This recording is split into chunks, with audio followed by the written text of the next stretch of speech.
Tanungin ko muna sa asawa ko or family bago ako sumali sa digital business.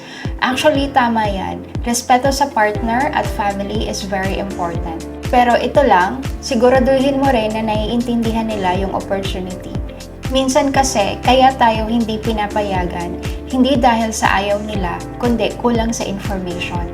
Kaya, imbes na tanong lang ang bitbit mo, dalhin mo rin ang tamang kaalaman. Ipakita mo kung gaano ito makakatulong sa inyo, sa bills, sa savings, sa future ng pamilya. Hindi mo lang ito gagawin para sa sarili mo, kundi para rin sa kanila at para sa mas secure na future ng family nyo. So yes, tanungin mo sila. Pero sabayan mo rin ang kwento at vision para hindi lang sila sumang-ayon sa'yo, kundi sumuporta din. Message mo lang ang nag-share ng video nito sa'yo para matulungan ka namin na ma-explain ang opportunity sa asawa at family mo. Ito na ang magbabago ng takbo ng buhay ng family mo ngayong taon.